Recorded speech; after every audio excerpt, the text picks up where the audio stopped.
I see a lot of comment. They're lashing out on the Chinese people, and they say no more Chinese here in the United States. Yes. But, facing realities, there's over like a 5 million to 8 million Chinese here, and we don't want to repeat what has been done in World War II when, Pearl Harbor happened. The U.S. government ordered prison of entire Japanese nation, and that is humanitarian crisis on top of a war, and that's not what we want. And I understood where a lot of Americans coming from, but they don't understand the distinction. They don't understand exactly.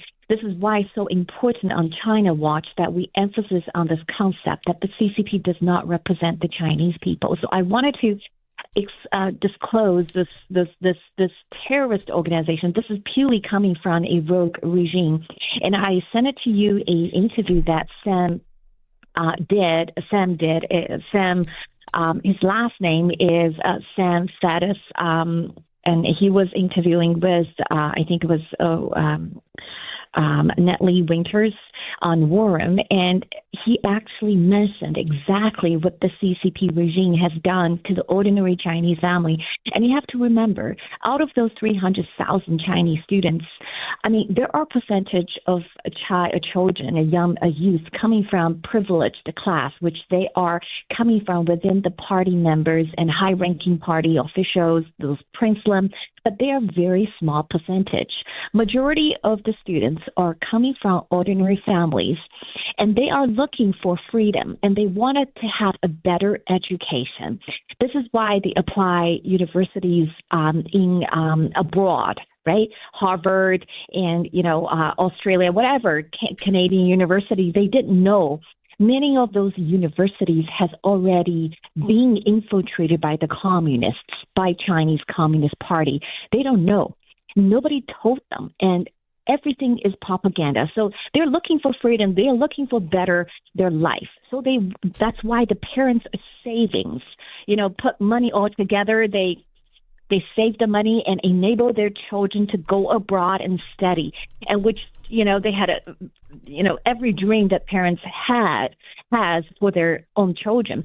But they didn't know that the CCP has established a network of controlling all those Chinese students.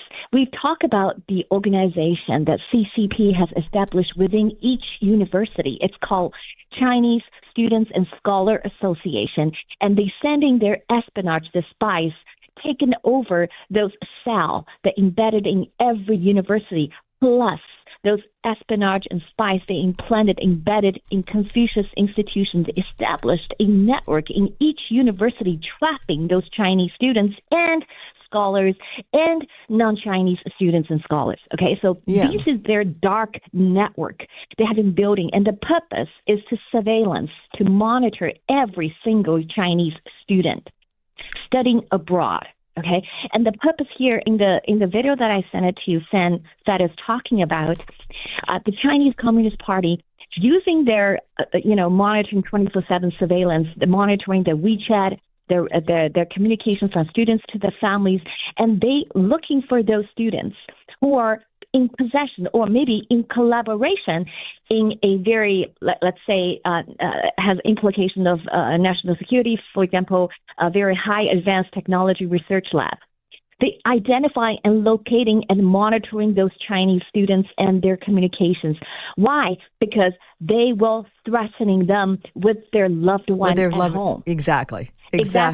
So Sam was saying, literally, the CCP embassies and consulates around the world, they were inviting those students to come to the offices, like in the embassy, off the embassy, whatever. They have so many United Front agencies. They have offices all over the place, even secret police stations, right? In New York. They brought in those students, and they were threatening those students and saying, putting their grandma or the parents on the call, and force those students to do things otherwise they would not do or they refuse to do, because if they refuse, their loved ones will be incarcerated, will be beaten, will be tortured. Or worse, exactly. On top of it. Or worse, yes. On top of it, the CCP would say, if you do this to me, if you help me stealing this or sleeping with some politician, corrupt them, or taking videos or whatever, or sending this whatever, then I will give you tuition free. I will sponsor you to get scholarship, and you will have this, you will have that. But if you don't do it, your mom and your dad, your grandma is going to suffer. So what is your choice? You tell me, what would you choose? If you were put in that situation and your government is forcing you doing what's wrong and what's right, what would you do? Exactly.